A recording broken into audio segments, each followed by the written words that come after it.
than a century ago, one man looked at a world drowning in hatred and refused to accept that the Jewish people would live forever at the mercy of a foreign mob. His name was Theodor Herzl. He watched as waves of violent antisemitism spread across Europe and Asia. He saw danger closing in. He saw a future that others feared to name. And he made a declaration that changed the course of history. The Jewish people would not beg for safety.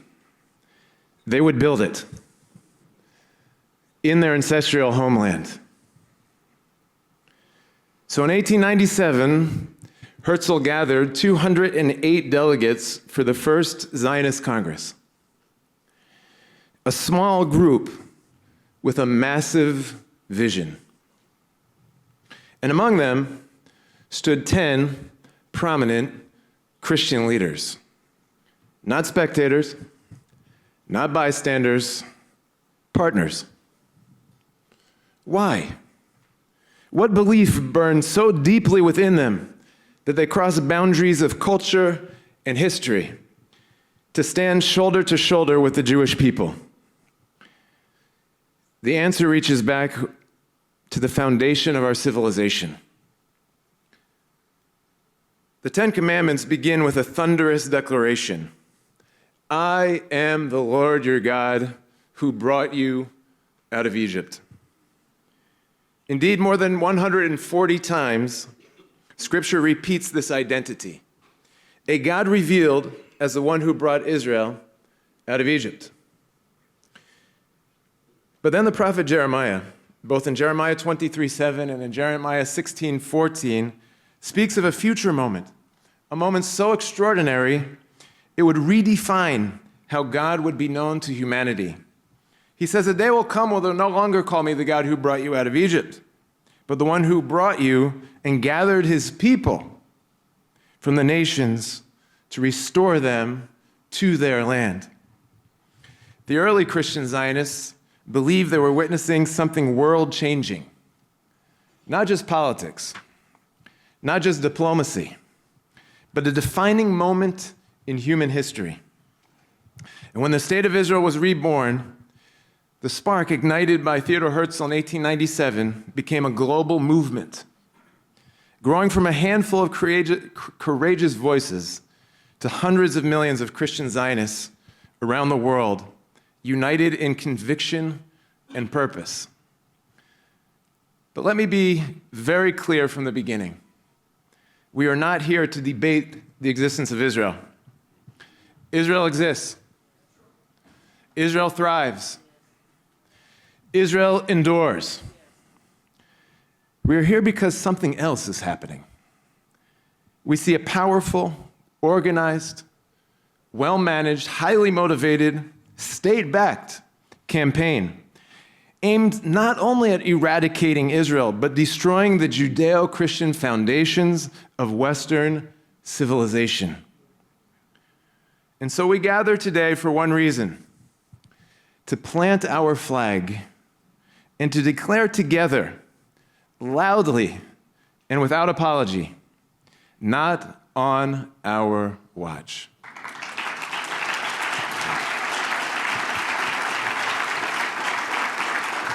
Thank you.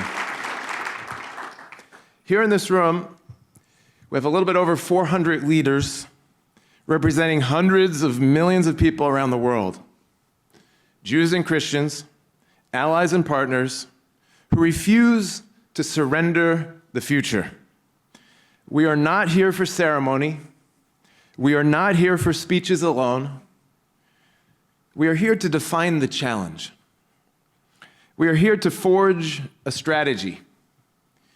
We are here to launch actions that will echo for generations. Because Zionism in 1897 was about the survival of the Jewish people. But Zionism in 2026 is about the survival of the West. My name is Calev, chairman and co-host of the First Judeo-Christian Zionist Congress, and it is my profound honor to welcome you, not just to a Congress, but to a pivotal moment in history. Let us begin. Thank you.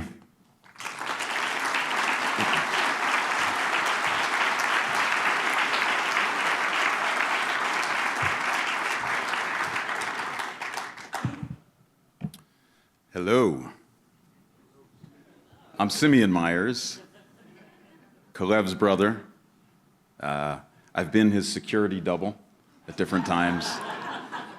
The older we get, the harder it is to look alike. So I guess I'm retiring from that. Now, Calev has said that we're planting our flag in the ground. But what does this flag represent? We're standing at a pivotal moment, a moment most of us never imagined we would live to see. Our history is being rewritten. The fabric of our society is eroding in front of our eyes. Even objective truth, basic science, morality, reality itself is being challenged in ways we once thought impossible.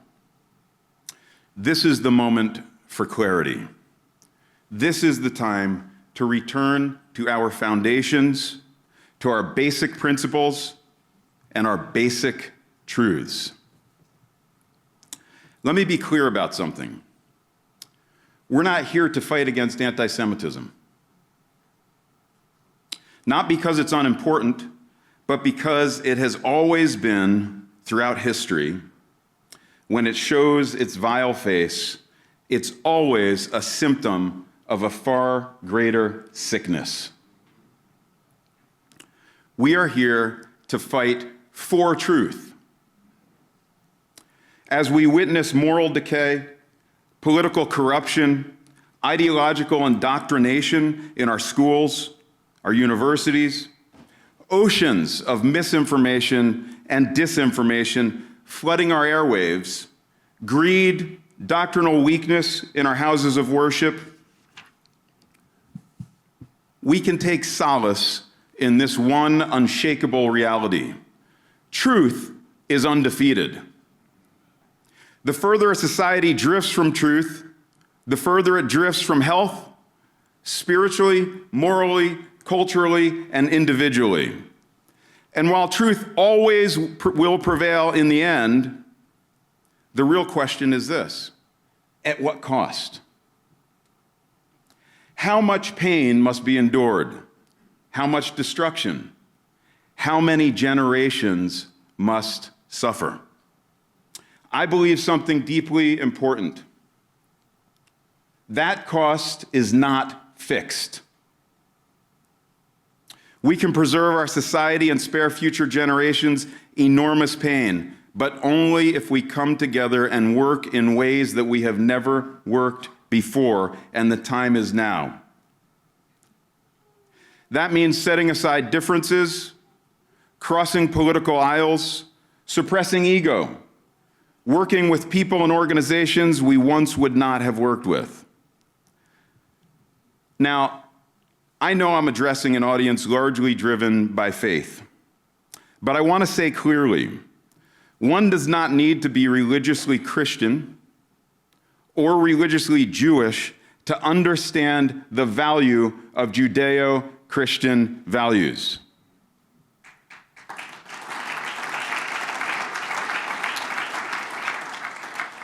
These values form the foundation of the freest, most prosperous, most humane civilization mankind has ever known. One does not need to be a Zionist, a biblical Zionist, in order to be a Zionist. I'm going to say that again. One does not need to be a biblical Zionist in order to be a Zionist. The belief that the Jewish people have the right to self-determination as a nation state in their ancestral homeland has its deep roots in history as much as it does in the Bible. The battle we face will not be easy. It will demand courage, it will demand humility, and it will demand cooperation that at times feels uncomfortable. Let's be honest. Sadly, we are losing the battle for truth right now. That's something we're not used to hearing in the West, and we hate hearing. We hate losing. And yet, there's ample time to turn the tide in this battle. The wisest man to ever live said it like this: there's a time for everything. Time to be born, a time to die. There's a time for peace, and there is a time to fight. And this is our time to fight.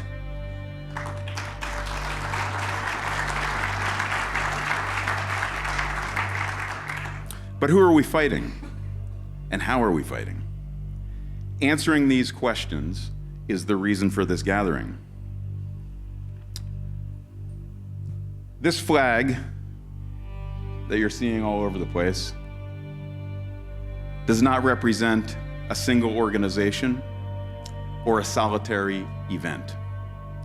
This flag represents many leaders and organizations coming together in a new and unprecedented way to fight for truth. And the stakes have never been higher. The tablets you see on the flag represent truth. The olive branch represents unity. And the lion represents the ferocity required to defend both.